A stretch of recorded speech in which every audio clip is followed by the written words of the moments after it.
जो पेपर निकला था डीपी जारौली को लगाना, प्रदीप पारासर को लगाना, वो सुभाष गर्ग के द्वारा किया गया था। तो आप 50% महिला आरक्षण का विरोध कर रहे हैं। क्या महिला जो है वो क्या युवा नहीं है? जी क्या वो बेरोजगार नहीं है? जी भाई उसका भी तो देखो, वो भी तो राजस्थान का पार्ट है। यदि अगर 50% सीटें अगर किसी भर्ती में रिजर्व होती है तो उसमें बेरोजगार युवाओं को जो सीटें मिलनी चाहिए उनका क्राइटेरिया बहुत कम हो जाता है। ये सरकार 100 सीटें रिजर्व कर पाएगी क्या? क्या लगता है आपको, छोरे थोड़े कमजोर पड़ रहे हैं, नहीं, दूसरी चीजों में ज्यादा ध्यान नहीं, लगा रहे हैं? ऐसा कुछ नहीं है। बेरोजगारों के लिए कौन बोल रहा है? पूरी विधानसभा खामोश है, कोई बोलना नहीं चाहता। हम सड़कों पर लड़ रहे हैं तो पुलिस हमें परेशान करती है, सरकार मुकदमे लगा देती है। जब कांग्रेस की सरकार थी तो सचिन पायलट जी ने पेपर लीक के ऊपर अजमेर से पैदल यात्रा करी थी।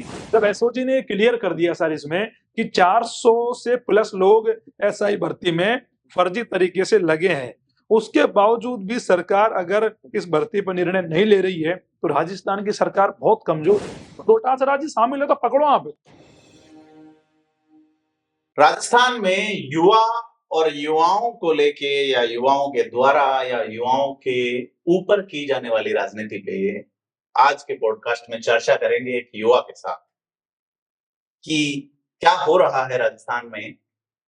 राजनेताओं की आवाज विधानसभा या लोकसभा के चुनावों के वक्त युवाओं के पक्ष में बड़ी अलग तरीके से गूंजती हैं, बड़े अलग भावों के साथ होती हैं और चुनाव जीतने के बाद अलग भावों से होती हैं। जो ऊर्जा चुनाव के मंचों से नेताओं के कंठों से निकलती थी वो अब विधानसभा के सदन में नजर नहीं आती, लोकसभा में भी नहीं आती। पेपर लीक, बेरोजगारी या उस पे किया जाने वाला इन्फोर्समेंट आज की चर्चा का विषय रहेगा। हमारे साथ मनोज कुमार हैं और मनोज जी आपका स्वागत थिंक 360 में। बहुत बहुत धन्यवाद। क्या सोचते हैं आप इसको लेके, जिस तरीके से युवाओं को लेके पॉलिटिशियंस का मानस बदलता है लगातार?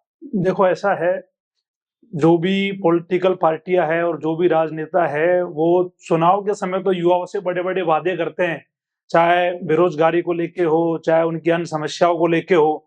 अभी हाल ही में जब राजस्थान में चुनाव हुए थे तो पूरी बीजेपी ने पूरी दमखम से सारे नेताओं ने बेरोजगार युवाओं को बड़ी उम्मीदें दिखाई थी कि पेपर लीक पे हम कार्रवाई करेंगे, हम जो पेपर लीक हुए एसआई के, ईएआरओ के और अन्य तमाम भर्तियों को निकालेंगे। लेकिन आज क्या है कि राजस्थान का युवा उन्हीं पॉलिटिकल पार्टियों के द्वारा खुद को ठगा हुआ महसूस कर रहा है, जब उनके हक अधिकारों के लिए कोई बोलने वाला नहीं है, उनकी बात करने वाला कोई नहीं है, उनकी विधानसभा में उनकी आवाज उठाने वाला कोई नहीं है। क्योंकि अब चुनाव हो गए और चुनाव हो जाने के बाद में बेरोजगारों के साथ में ऐसा बर्ताव इन सरकारों द्वारा, इन नेताओं द्वारा किया जाता है कि जैसे बेरोजगार इनके दुश्मन हो, जैसे बेरोजगार कोई आतंकवादी हो। इनके पास में अगर कोई युवा अगर नेताओं के पास हक की बात करने के लिए पहुंचता है तो उनको वो भी पसंद नहीं आता। तो कहीं ना कहीं बेरोजगारों के साथ में ये एक प्रकार की जायती है जो लंबे समय से होती आ रही है। और बेरोजगारों के अन्य तमाम मुद्दों को लेकर जो भी नेता है, जो भी पॉलिटिकल पार्टी है, अपने बड़े बड़े स्टेटमेंट तो देते हैं, लेकिन कहीं ना कहीं बेरोजगार ठगा हुआ महसूस कर रहे हैं। सर, मैं जानना चाहूंगा कि अभी राजस्थान सरकार का बजट आया जिसमें 4 लाख नौकरियों की बात कही है, 5 साल में देंगे और पहले साल में हम 1 लाख दे देंगे जी। 10 लाख के आसपास रोजगार के अवसर उपलब्ध कराए जाएंगे जी। तो वादा पहले भी हुआ है, कितना इम्प्लीमेंट हुआ और अब भी हुआ है, कितना इम्प्लीमेंट होगा? देखो ऐसा है, उम्मीद क्या है आपको? देखो राजस्थान के बेरोजगार युवाओं ने एक उम्मीद के, एक आस के ऊपर ही राजस्थान में सत्ता का परिवर्तन किया था। और सत्ता का जब परिवर्तन हुआ तो लोगों को उम्मीद थी कि नई सरकार आएगी, नई उम्मीदें लेके आएगी और बहुत सारे काम हमारे लिए सरकार करेगी।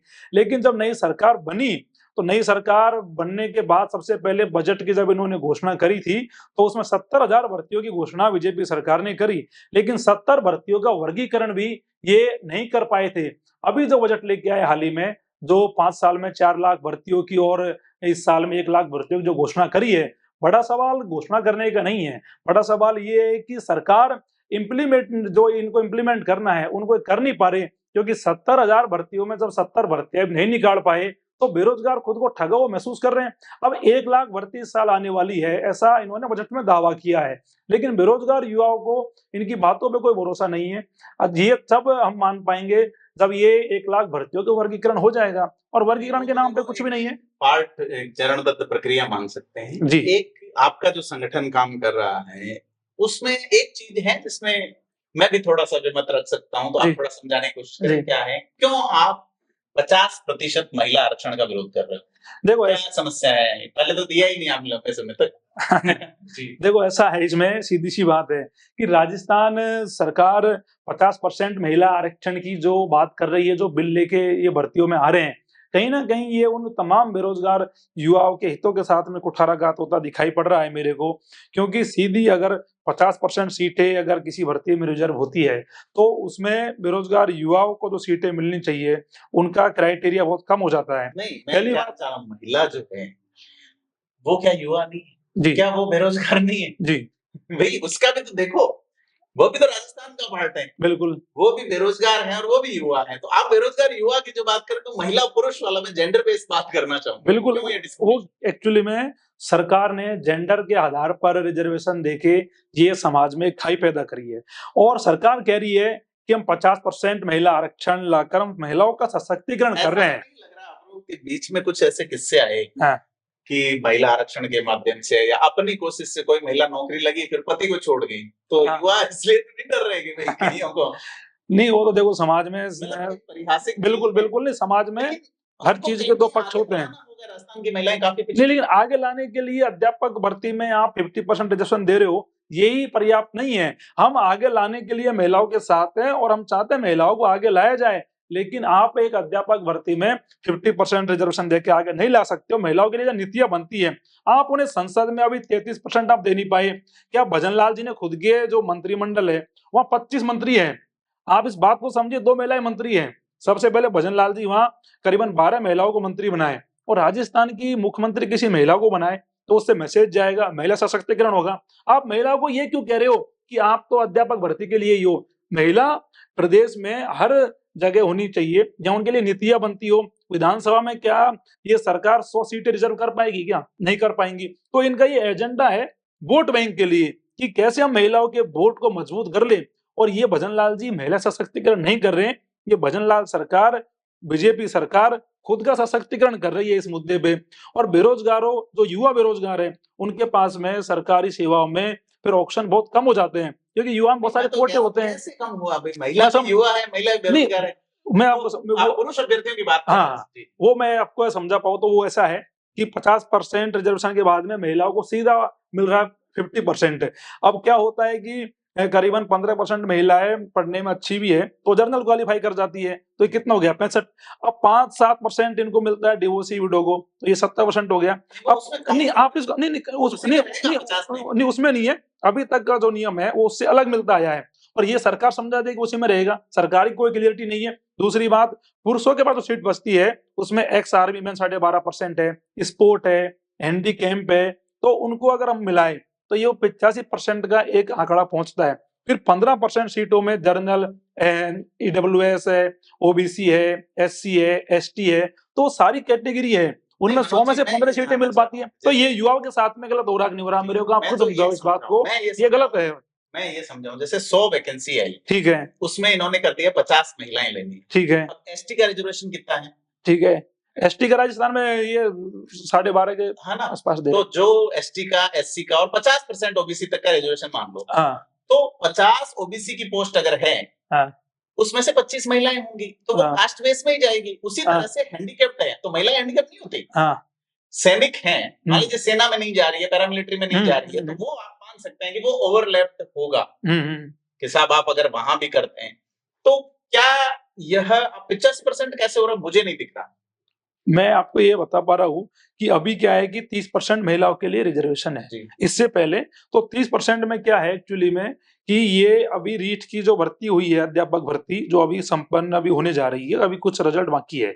उसमें महिलाओं का आप आंकड़ा निकाल के देखोगे, खुद दैनिक भास्कर में छपा हुआ है और भी अखबारों में छपा हुआ है कि 45% महिला लगी है।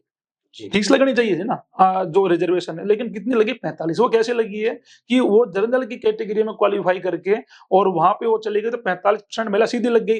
अब वो पुरुष जो लगे हैं, अब आप लगाओ 55% अगर पुरुष है, अब उसमें भी 12%, 12.5% एक्स आर्मी मैन भी रहे होंगे, फिर वो स्पोर्ट वाले भी है, हैंडीकैप वाले भी है। तो अब जो सामान्य पुरुषों की सीटें हैं वो वहां पर भी कम अब इस बार रही है। और जब 50% सीधा हो जाएगा, तो उसके बाद भी जो ये 15% महिलाएं ऊपर जा रही है, उसके बाद भी जो डिवोर्सी का है। आपको ऐसा समझाऊंगा, 2010 का जो पंचायत राज चुनाव हुआ था, जी, उसमें 50% आरक्षण था महिलाओं। ठीक है। और 58% महिलाएं जीती। ठीक है। 5-10% से ज्यादा नहीं जा रहा, मुझे जैसा लगता है पुराना जो उदाहरण, हालांकि बाद में ऑर्डर देके सुप्रीम कोर्ट, हाई कोर्ट ने उसे खत्म कर दिया ठीक है कि साहब आप 30 या 33% ही रहेगा। हम्म।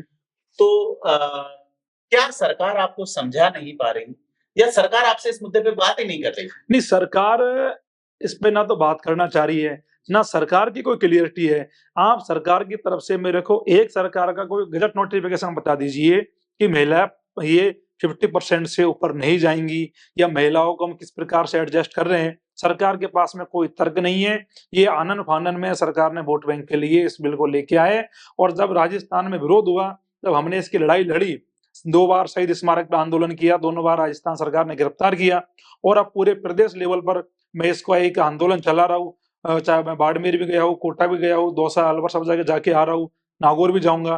तो कहीं ना कहीं सरकार डरी हुई है, और अगर सरकार इस पे क्लियर होती तो मैं आपको बताना चाह रहा हूँ कि ये जो बजट लेके आए विधानसभा में, इसमें इसको लेके आते, इम्प्लीमेंट करते। लेकिन सरकार इसलिए डर रही है कि सरकार के पास में क्लियरिटी ऑफ थॉट इस मुद्दे पे नहीं है, और सरकार वोट बैंक की राजनीति के लिए इसे करना चाह रही है। अभी 33% तो नरेंद्र मोदी जी के दोबारा महिलाओं का आरक्षण को लागू किया नहीं गई है, और यहाँ सीधा भजन लाल जी सीधा पहुंच गए 50% पे। आप पहले उसका तो बराबरी करो, आनी चाहिए ना। क्या आप भी हम सब लोग ये सोचते हैं कि महिलाओं को सम्मान मिले, क्या ये महिलाओं को सम्मान आप अध्यापक भर्ती में देके सीमित करना चाहते हो? उनको आप अपने विधानसभा में लाइए, भजन लाल जी 100 सीटें महिलाओं के लिए रिजर्व करें, 50% आरक्षण पूरी विधानसभा में, पूरी सरकारी संस्थाओं में, प्राइवेट संस्थाओं में, सब जगह उनको दें। हम इस चीज का स्वागत करेंगे। आप भर्तियों में भी करो, लेकिन आप खुद के घर से शुरुआत करो। आप खुद के घर से महिलाओं को देना नहीं चाहते हैं, और आप बात कर रहे हो महिला सशक्तिकरण की। और एक बात मैं बताऊंगा बड़ी, आपने अगर इसमें कभी गौर किया हो, जितनी भी महिलाओं के ऊपर घरेलू हिंसाएं होती है, जितने भी रेप बलात्कार के केस लगते हैं, राजस्थान महिलाओं के ऊपर हो रहे अत्याचार में 1 नंबर पे है। कभी सरकार ने विचार ही नहीं किया कि महिलाओं के ऊपर अन्याय अत्याचार हो रहे हैं, हमें सुधारना चाहिए, लेकिन कोई बात नहीं करता। और महिलाओं के ऊपर जो घटनाएं होती है, जो अत्याचार होते हैं, जो बलात्कार होते हैं, ज्यादातर तो बड़े नेताओं के लड़के होते हैं। आपने देखा होगा अखबार में कभी कौन से नेता का बच्चे का फोटो आया, कभी किसका आया, कभी किसका आया। तो महिलाओं को ये नेताओं के बच्चे और ये नेता कितना सम्मान दे रहे हैं, वो सबको पता है, जग जाहिर है। ये कोई सम्मान का विषय नहीं है, ये विषय वोट बैंक का है। इसलिए हम इसका विरोध कर रहे हैं कि समाज में आप एक खाई पैदा मत करो वोट बैंक के लिए, जो पुरुष और महिलाओं में झगड़ा लगाए। आप लिंग के आधार पर संविधान में कहीं उल्लेख नहीं है कि आप आरक्षण दे सकते हो, ये है ही नहीं है। उत्तराखंड में दिया गया था यही सेम इतने ही नंबर पे, 50% पे, उसे कोर्ट ने खारिज कर दिया कि लिंग के आधार पे आप भेदभाव नहीं कर सकते हो। भजन लाल जी नहीं, भजन लाल जी 30% नहीं, 30% उस समय दिया गया था, तो कुछ उस समय कोर्ट ने माना था कि महिलाओं को आगे लाने के लिए ये सफिशिएंट है। लड़के थोड़े कमजोर पड़ते हैं पढ़ाई नहीं है, 45 जीत के आगे रिजर्वेशन के बावजूद, और अब आपको लगता है 50 देने पे 85 जीत आएंगी, मान लीजिए सेलेक्ट होके जीत के नहीं गए, ठीक है। तो क्या लगता है आपको, छोरे थोड़े कमजोर पड़ रहे हैं, ज्यादा ध्यान लगा रहे हैं? ऐसा कुछ नहीं है, कमजोर वाले इसमें ये मान लीजिए कि महिलाएं भी सड़कों पे आती है इसके पक्ष में, तो प्रदर्शन नहीं करते, तो पढ़ाई करती है, और आप आ गए प्रदर्शन में। नहीं, देखो ऐसा है, पूरे प्रदेश में सर मैं इसके लिए घूमा हूँ, एक भी महिला ने मेरा विरोध नहीं किया, एक भी महिला मेरे को मिली नहीं। और नहीं, पुरुष वर्ग में भी ऐसा नहीं है कि बच्चे नहीं पढ़ रहे हैं, बच्चे सब अच्छे पढ़ रहे हैं, लेकिन उनका हक तो उन्हें मिलना चाहिए। उन्हें ये तो मिलना चाहिए कि भाई हमारा ये इतना रिजर्वेशन हमें मिलेगा, और हमें इस हिसाब से पढ़ाई करनी, इस हिसाब से हमें चलना है। तो कहीं ना कहीं क्लियरिटी होनी चाहिए। अब युवाओं में क्या है कि इस समय एक विवाद की स्थिति पैदा कर दी सरकार ने कि हमें कितनी सीटें मिलेंगी भर्ती में, कितनी नहीं मिलेगी। तो पूरी अध्यापक भर्ती में जिस प्रकार से इन्होंने करा है, तो उससे युवा वर्ग में एक बड़ी नाराजगी है, और इसको लेकर सरकार को इस पे विचार करना चाहिए। इस सरकार को इस पे बहुत बड़ी कीमत चुकानी पड़ेगी। विधानसभा के चुनाव हो रहे, बाई इलेक्शन चुनाव होने वाले, तो सरकार को मुंह की खानी पड़ेगी अगर सुधार नहीं करेंगे तो। क्योंकि राजस्थान के युवाओं में इस चीज को लेकर आक्रोश है कि आप खुद का सशक्तिकरण कर रहे हो और युवाओं को आप बेवकूफ बना रहे हो। एक मैं सवाल आपको पूछना चाहूंगा, जैसे आप ये कह रहे हैं, कल हरीश चौधरी जी का मैं विधानसभा में सुन रहा था जी, कि विधानसभा में जिस तरीके से वो बोले हैं इस इन्वेस्टिगेशन को लेके, SIT जो बनी है उसको लेके, और दूसरी चीजों को लेके भी बात की, उसको लेके क्या सोचते हैं हरीश चौधरी, मुकेश वाकर, 2 लोग अशोक गहलोत खेमे के खिलाफत वाले लोग हैं। क्या मानते हैं पॉलिटिकली? देखो ऐसा है, बहुत अच्छी बात है। पहले तो मैं धन्यवाद देना चाहता हूँ हरीश जी को भी और मुकेश भाकर जी को भी, जिन्होंने बेरोजगारों की पीड़ा को समझा। कम से कम 2 लोग बोले। बहुत बड़ी बात ये है 2 लोग बोले। नहीं, बेरोजगारों के लिए कौन बोल रहा है? पूरी विधानसभा खामोश है, कोई बोलना नहीं चाहता। हम सड़कों पर लड़ रहे हैं तो पुलिस हमें परेशान करती है, सरकार मुकदमे लगा देती है। आज हरीश जी के पास में ताकत है, आज भाकर साहब के पास में ताकत है, तो वो बोल रहे हैं तो अच्छी बात है। और सरकार को जवाब देना चाहिए कि पेपर लीक पे आपने सरकार बनाई राजस्थान में, और सरकार बनाने के बाद में आप एसआई भर्ती में करीबन उस समय स्वान गिरफ्तारी हुई, आज तक आप उस पेपर को रद्द नहीं कर पा रहे। ईओआरओ भर्ती में सारे पैसे वालों के लोग लग गए, गरीब किसान मजदूर के बेटे सड़कों पे चक्कर काट रहे हैं, आप उस भर्ती पर निर्णय नहीं कर पा रहे हो, तो ये बहुत बड़ा सवाल है। भाई ये तो तय हो गया हाँ, इसमें पेपर बिका था, बिल्कुल। गिरफ्तारियां तभी हुई है, हाँ, और ये भी तय हो गया कि साहब इसमें धांधली हुई है हाँ, या लीक हुआ है। तो यह नहीं है कि साहब जो सेलेक्ट हो गए उनको वापस लाया जाए, जीरो पे लाया जाए वापस, या हाँ। रद्द की जाए भर्ती। देखो ऐसा है, जब एसओजी ने क्लियर कर दिया सर इसमें कि 400 से प्लस लोग एसआई भर्ती में फर्जी तरीके से लगे हैं, उसके बावजूद भी सरकार अगर इस भर्ती पर निर्णय नहीं ले रही है, तो राजस्थान की सरकार बहुत कमजोर है। सरकार किनको बचा रही है? अपराधियों को बचा रही है। जब 400 लोग एक बहुत बड़ा नंबर है और उसके बावजूद भी सरकार पीछे नहीं हट रही, तो ये सरकार की मंशा दिखाता है कि सरकार की मंशा बेरोजगार युवाओं के लिए क्या है। दूसरी बात, नहीं, दूसरी बात, यूआरओ भर्ती में देखो, वहां पे पूरा पेपर लीक हो गया, सब कुछ सामने आ गया, लेकिन यूआरओ भर्ती पे अभी तो ज्वाइनिंग बाकी है, उसको क्यों रद्द नहीं कर रहे? बिल्कुल रद्द करनी चाहिए। जहां पूरी चीज क्लियर है, एसओजी ने इतने लोगों को पकड़ा है, इतनी कार्रवाई कर रहे हैं, और ये 2 ही भर्ती नहीं है, वन रक्षक भर्ती में अभी कुछ लोगों को पकड़ा है, जेईएन भर्ती का बड़ा पेपर लीक हुआ, हमने खूब आंदोलन करे, रीट का इतना बड़ा स्कैम हुआ, उसमें अभी प्रदीप पारासर को पकड़ा है, अभी बहुत लोग और पकड़ में आएंगे। लेकिन एसओजी क्या कछुए की चाल चलती है। एसओजी का काम तो ये है कि आप तेजी से काम करो और बड़े लोगों को पकड़ो जिनका नाम आ रहा है। भजनलाल सरकार कहते हैं हम इनको पकड़ेंगे, उनको पकड़ेंगे, लेकिन कहीं ना कहीं एसओजी भी इस समय वो उतनी मजबूती से काम नहीं कर पा रहे जो चुनाव से पहले कर रहे थे। तो वही बात है कि चुनावी इन्होंने एजेंडा बना रखा है, चुनाव हो गए तो पेपर लीक पे कार्रवाई इनकी बहुत धीरे, बहुत स्लो है। नहीं, जैसे हरीश चौधरी ने तो तारीफ की है कि जैसे वीके सिंह जैसे अधिकारी इसमें हैं, जी, और मुकेश भाकर ने ये मांग की कि उनकी मांग का हम भी तारीफ करेंगे कि बिल्कुल। अगर हम दोषी हैं तो हमारे खिलाफ भी कार्रवाई कीजिए। विधानसभा में खड़े होके ये कहना बहुत नहीं, बहुत अच्छी बात है। हालांकि वो सचिन पायलट, अशोक गहलोत खेमे वाला, मैं उसमें पॉलिटिकल एंगल लगा सकता हूँ, लेकिन मैं लगाना नहीं चाहूंगा कि ठीक है उन्होंने बात कही तो ये देखो हिम्मत सर, तो दिखाई। देखो सर, ऐसा है, बेरोजगारों के लिए कोई खेमा मैटर नहीं करता। बेरोजगारों के लिए जो उनकी आवाज उठाता है वो मैटर करता है। आपके मैं याद दिलाना चाहता हूँ, जब कांग्रेस की सरकार थी तो सचिन पायलट जी ने पेपर लीक के ऊपर अजमेर से पैदल यात्रा करी थी, आपके संज्ञान में होगा। और उन्हीं उन्हीं की सरकार थी, उनको क्या जरूरत पड़ी? उनको बेरोजगारों का दुख दर्द तकलीफ दिखाई पड़ी कि पेपर लीक हो रहे हैं, इन पे बोलना चाहिए, और सचिन पायलट जी ने आवाज उठाई। पूरे राजस्थान के युवा उनकी यात्रा में जुड़े, और पूरे युवाओं को लगा कि पायलट साहब हमारी बात कर रहे हैं, और एक युवा में विश्वास उन्होंने पैदा करा कि भाई अगर तुम्हारे साथ अन्याय होगा तो पायलट जी खड़े हैं। और पायलट जी का युवाओं ने धन्यवाद भी दिया, मजबूती से उनका साथ भी दिया। और आज जब भाकर जी इस पे बोले हैं तो युवाओं को बड़ा अच्छा लगा कि कम से कम हमारी कोई बात तो कर रहा है। और ये सबसे अच्छी बात उन्होंने ये कही है कि कार्रवाई होनी चाहिए, क्योंकि मैं भी इस बात को लगातार बोल रहा हूँ। अभी मदन दिलावर जी कह रहे थे अभी कुछ दिन पहले कि हमें बड़े बड़े लोगों को पकड़ेंगे, अभी बड़े मगरमच्छ पकड़ में आने हैं, अभी तो हमने मछलियां पकड़ी है। मदन दिलावर जी की सरकार 6 महीने से कह रही है कि हम मगरमच्छों को पकड़ेंगे, लेकिन मैं ये कहना चाहता हूं सरकार से, वो मगरमच्छ कौन है, उनका नाम क्या है, कब उन्हें पकड़ोगे? अगर कोई कांग्रेस के लोग हैं तो आप उनको पकड़ो ना। ये डोटासरा जी का नाम ले रहे हैं काफी लंबे समय से, तो डोटासरा जी शामिल है तो पकड़ो आप। अगर आप प्रोपेगेंडा मत चलाओ, आप एजेंडा मत चलाओ, आप बेरोजगारों को भ्रमित मत करो कि हमें इस व्यक्ति का नाम आ रहा है, इसको पकड़ेंगे, लेकिन हम कहेंगे पकड़ेंगे नहीं, तो ये उससे लगता है बेरोजगार युवाओं को कि सरकार गुमराह कर रही है। आपको मनोज जी की बीजेपी की ओर से इस मुद्दे पे, पेपर लीक या बेरोजगार वाले मुद्दे पे, एक नेता का नाम अगर मैं पहले नंबर पे दूंगा जो सक्रिय थे, तो वो बाबा किरोड़ी मीणा थे। ठीक है। अब किरोड़ी लाल मीणा के इस्तीफे को आप कैसे देखते हैं इस मुद्दे पे? देखो ऐसा है, किरोड़ी लाल जी बड़े नेता है और संघर्ष के पर्याय है, और किरोड़ी लाल जी ने सड़कों पे बेरोजगार युवाओं के लिए हमारे साथ में खूब संघर्ष किया। जब कांग्रेस सत्ता में थी तो हम किरोड़ी लाल जी के साथ में सड़कों पर लड़ाई लड़ रहे थे पेपर लीक को लेकर, यही एसआई भर्ती, रीट भर्ती, तमाम पेपर लीक को लेकर हमने साथ में लड़ाई लड़ी है। और आज की स्थिति में किरोड़ी लाल जी वही स्थिति में है जो उस समय कांग्रेस में सचिन पायलट जी थे। आज कहीं ना कहीं उनको भी ये लग रहा है कि जो मान सम्मान के बड़ा विषय हो वो नहीं मिल रहा, उन्हें ताकत नहीं मिल रही, कुछ कर नहीं पा रहे।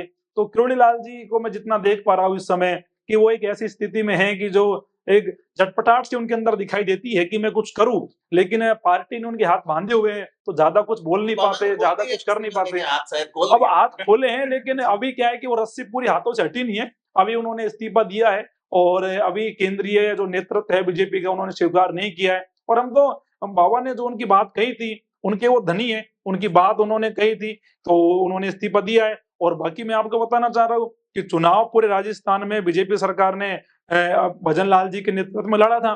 भजन लाल जी को भी इस्तीफा देना चाहिए था। जैसे मैंने किरोड़ीलाल मीणा जी को जितना मैंने देखा है, हाँ। किरोड़ीलाल मीणा अपनी बात से कभी पीछे नहीं हटते, दबते नहीं किसी एक के अलावा। हाँ। एक ऐसे शख्स हैं जिनके आगे किरोड़ीलाल मीणा भी दबते हैं, वो है गोलमा देवी। हाँ। गोलमा देवी ने भी कह दिया है कि बाबा हम इस्तीफा वापस नहीं लेंगे, साहब हाँ। इस्तीफा वापस नहीं लेंगे। तो क्या वाकई लगता है कि बीजेपी दबाव नहीं बना पाएगी? देखो, ऐसा है कि किरोड़ी लाल जी की जो राजनीति रही है, सड़कों की राजनीति है।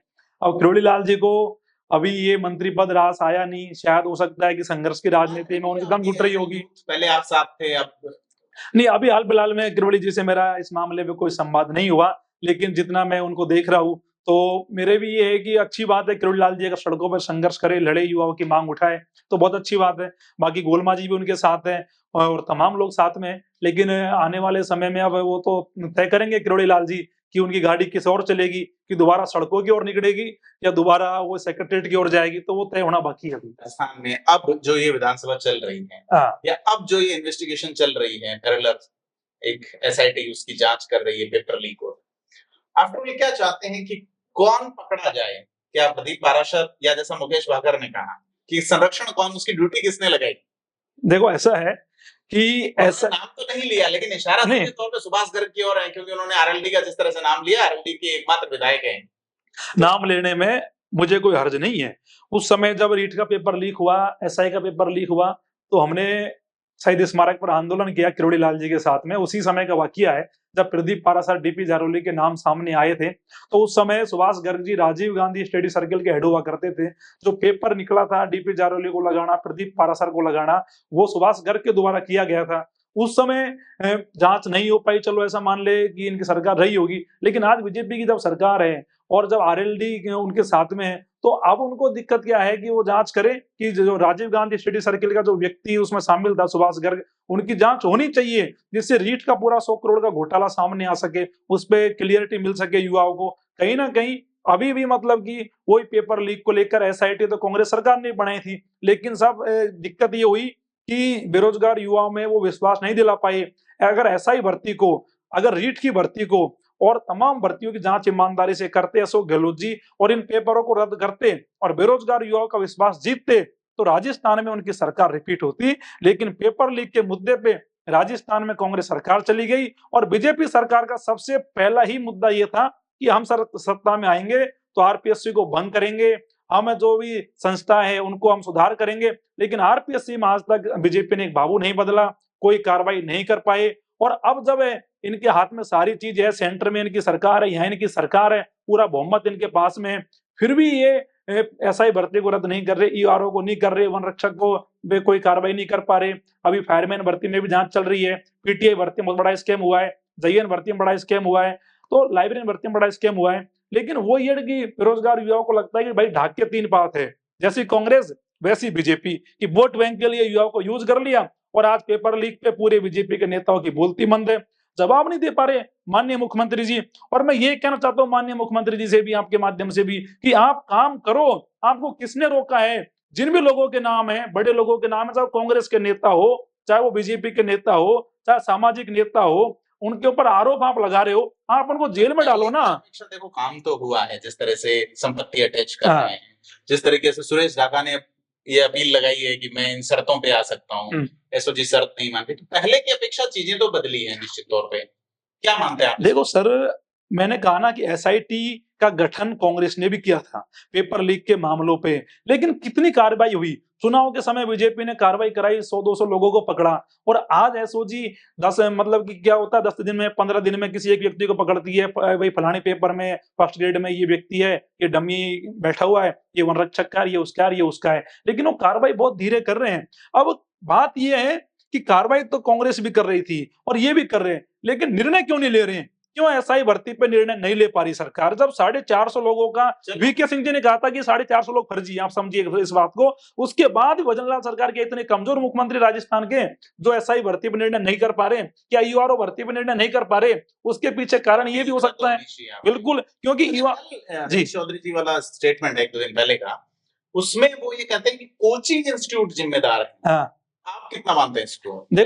देखो ऐसा है कि जो बड़े कोचिंग संस्थान होते हैं, उनकी भागीदारी इनडायरेक्टली कहीं न कहीं बहुत पेपरों में देखी कलाम गई है। कोचिंग का नाम लगातार विधानसभा में भी उठा है, दूसरा नहीं, कलाम भी हो और भी कोई कोचिंग हो सकती है, ऐसे मैं व्यक्तिगत कोचिंग के नाम पे नहीं जाऊँगा। ऑन रिकॉर्ड आया असेंबली में, पब्लिक डोमेन में है, उनका नाम ले रहे हैं हम तो। नहीं, बिल्कुल, बिल्कुल आपने जो सुना है आप वही लोगे, लेकिन ऐसे ईडी की कार्रवाई भी हुई थी वहाँ एक बार। ऐसे साहब बहुत सारे कोचिंग संस्थान हैं। अभी जैसे नीट का मामला हुआ था, नीट का इतना बड़ा पेपर, पूरे भारतवर्ष का बड़ा पेपर वो लीक हुआ। उसमें मैं एक दावे से कह सकता हूँ कि कोटा में बड़ी-बड़ी कोचिंग है, पूरे भारत में बड़ी-बड़ी कोचिंग है। बिना कोचिंग हो के संभव ही नहीं था। नीट का पेपर अगर लीक हुआ है तो कोचिंग वालों का इसमें हाथ हो सकता है। बिल्कुल जो नाम आ रहे हैं उन पे भी जाँच होनी चाहिए, क्योंकि इनकी टेस्ट सीरीज चलती है, इनकी किताबें चलती है, जहाँ पेपर छपते हैं, जहाँ प्रिंटिंग प्रेस होती है, वहाँ भी इनके संपर्क होते हैं। जहाँ पेपर रखे जाते हैं वहां भी ये संपर्क करते हैं, जिससे एक बैच के रूप में बच्चों को निकाल सके। जैसे सुरेश ढाका खुद पहले कोचिंग का मालिक हुआ करता था, और उनका एक मैंने सुना था उस समय जब पेपर लीक हुआ था कि एक व्हाट्सएप ग्रुप था कोचिंग के विद्यार्थियों को अलग से बना रखा था, जिनमें वो पेपर पढ़ाते थे। तो कहीं ना कहीं कोचिंग संस्थाओं का इन्वॉल्वमेंट इसमें लंबे समय से देखा जा रहा है, और ये कोई किसी से छुपी हुई बात नहीं है। और हरीश जी ने वही बोला है जो सब लोगों के सामने है। बिल्कुल हरीश जी ने अच्छी बात करी है कि भाई जो कोचिंग संस्थान है अगर इसमें लिप्त है तो उन पर कार्रवाई बड़ी मजबूती से करें। लेकिन बीजेपी सरकार क्या है कि ढोल पीटती है, बड़े जोर जोर से ढोल पीटते हैं, लेकिन कार्रवाई नहीं करते हैं। नहीं नहीं, पॉलिटिक्स वाली तो बात नहीं है, लेकिन इनको कार्रवाई करनी चाहिए ना। बेरोजगार युवा तो क्या चाहता है? बेरोजगार जब कार्रवाई चाहता है ना। हमारे यहाँ पे एक बार पहले भी एक नेता आए थे, वो भी बड़ा संघर्ष कर रहे थे, अरेस्ट हुए सड़कों पे, ये वो फिर पार्टी से टिकट पा गए। तो आपका कहीं ऐसा मानस नहीं कि भाई देखो कांग्रेस? देखो ऐसा है, मैं बड़ा क्लियर, या आप आरपीएससी के थ्रू सिलेक्ट होना चाहते हैं या लेजिस्लेटिव असेंबली के थ्रू? मुझे ये बताओ। देखो वो तो भविष्य के गर्त में क्या है वो तो समय बताएगा, लेकिन नहीं कोई पॉलिटिकल जवाब नहीं है मेरा। मैं जो सच होता है मैं वही कहता हूँ। बाकी कौन व्यक्ति क्या करके गया, और जिस व्यक्ति ने जिस नियत के साथ में युवाओं के साथ में गलत किया होगा तो उसने भुगता भी होगा। नहीं तो उन्होंने 11,000 वोट लेके टारगेट पूरा कर लिया अपना। बीजेपी राष्ट्रीय पार्टी है और 200 कैंडिडेटों में 197 नंबर पे वो रहे, तो कहीं ना कहीं युवाओं को ठगने का कार्य किया, तो उन्हें उस हिसाब से युवाओं ने साथ नहीं दिया।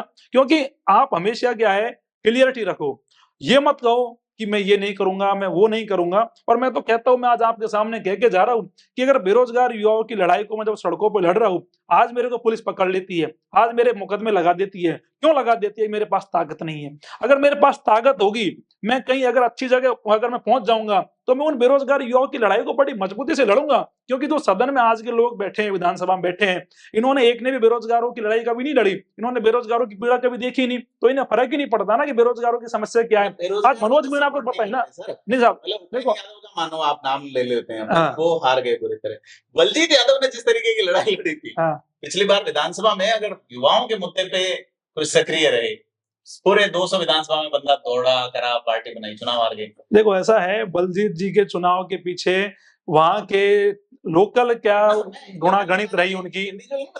यूथ नहीं, यूथ देखो ऐसा है, मैं आपके सामने कह रहा हूँ, लेंगे आपको अगर उन्हें नहीं जिता रहे। नहीं, यूथ अभी आज अगर मनोज मीणा बेरोजगार युवाओं के लिए संघर्ष कर रहे हैं, तो बेरोजगार युवा मनोज के साथ में खड़े हैं, इसमें कोई दो राय नहीं है, और मजबूती से खड़े हैं। मैं जहां भी जा रहा हूँ बेरोजगार युवाओं का जन सैलाब मेरे साथ में है, और एक उनका प्यार प्रेम मेरे को हर जगह मिल रहा है। लेकिन बलजीत जी हार गए, तो वो एक बेरोजगार युवाओं से जोड़ के अगर हम उसको देखें तो वो जरूरी नहीं है, क्योंकि चुनाव हार जीत वहां के क्षेत्रीय मुद्दे भी उसमें शामिल होते हैं, क्षेत्रीय जातीय समीकरण में शामिल होते हैं, तो वहां वो चुनाव का एक अलग इश्यू होता है। और जो बलजीत यादव की आप बात कर रहे हो, तो हो सकता है वहां की लोकल स्थितियां उनके अनुकूल नहीं रही, हार गए होंगे। लेकिन वर्तमान समय में जो मेरे को युवाओं का प्रेम और स्नेह मिल रहा है, तो मेरे को तो लगता है कि अगर युवाओं की कोई ईमानदारी से बात करेगा तो युवा साथ देंगे। नेता आओ बात करते हैं, क्या है क्या नहीं, नेताओं से मेरा बहुत ज्यादा कोई वैसा होता नहीं टाई अप। मेरा तो बस ये है कि युवाओं की लड़ाई तो सड़कों पे बड़ी अभी मजबूती कोई से सुनने लड़ना की है। स्थिति में है क्या कि आपको किसी ऑफिसर ने संपर्क किया हो, किसी नेता ने किया हो, किसी मंत्री ने किया हो या किसी पार्टी वर्कर ने? नहीं, 50% आरक्षण के मुद्दे पर जब सरकार को लग रहा है कि बाई इलेक्शन में बड़ी मजबूती से युवा हमारे खिलाफ हो रहे हैं, कि मनोज इसका आंदोलन कर रहा है और हमारे खिलाफ में एक एंटी इनकम्बेंसी युवाओं की तरफ से बन रही है, तो सरकार की तरफ से वार्ता को लेकर प्रयास जारी है। लेकिन सरकार एक पहले शर्त रखती है वार्ता से पहले कि आप हमसे मिल सकते हो और हमारी शर्त ये है कि हम 50% से पीछे नहीं हटेंगे, हम इसे लागू करेंगे। तो मेरे को सीएम साहब से फोटो खिंचाने के लिए तो मिलना नहीं है। मैं अगर काम कर रहा हूँ, मेहनत कर रहा हूँ किसी मुद्दे पे, तो सरकार पीछे हटे उस मुद्दे पे, जब तो मेरा संघर्ष कामयाब हो। और सीएम साहब से तो मिलना क्या, सीएम साहब से जनसुनवाई में कभी भी मिल लो। तो सीएम साहब से मिलने के लिए संघर्ष नहीं है मनोज मीणा का। मनोज मीणा का संघर्ष है बेरोजगार युवाओं को न्याय दिलाने के लिए। चलो, तो मनोज जी से लंबी बातचीत हुई, आप बेरोजगार युवाओं को न्याय की बात कर रहे हैं, लेकिन एक बात बड़ी मार्के की है कि जिस भर्ती में 400 साढ़े 400 लोग फर्जी हैं, जो कि आंकड़ा एक इन्वेस्टिगेशन से आया है, उससे ज्यादा भी हो सकते हैं, उस संख्या से इन्वेस्टिगेशन में आया तो इतने तो है, वो भर्ती रद्द नहीं की जा रही है। ईओआरओ भर्ती भी रद्द नहीं हो रही है। तो ये बड़े सवाल है कि क्यों नहीं ये भर्तियां रद्द करके नए सिरे से की जाए, क्योंकि ये जो लोग अगर गलत तरीके से चुन के आए हैं और उनके हाथ में सरकार का स्टैंप है, तो वो कितने सालों तक अन्याय करेंगे अपनी नौकरी के दौरान, कितने ऐसे फैसले लेंगे जो उनके हित साधते हों, क्योंकि वो पैसे दे के बने हैं तो पैसे लेंगे, खुले तौर पे लेंगे, उनका मन एक बार भी हिचकेगा नहीं। तो मनोज जी, हमसे बात करने के लिए बहुत धन्यवाद। और मनोज जी ये कह रहे हैं मुद्दे से पीछे नहीं हटेंगे, हालांकि हम चूंकि इनके विचार हैं, सहमत असहमत हो सकते हैं, लेकिन इनके विचार प्रकट करने के अधिकार की रक्षा हमारा कर्तव्य है। उसी के नाते आज हमने आपसे बात की। हम आपके बहुत-बहुत आगे धन्यवाद। बढ़ने की और आपके भविष्य के जीवन की सफलता की कामना करते हैं। आपसे अपील है कि अगर आपको बातचीत अच्छी लगी तो कमेंट करके बताएं कि क्या सोचते हैं आप इस बातचीत के बारे में, और चैनल को सब्सक्राइब जरूर करें। धन्यवाद।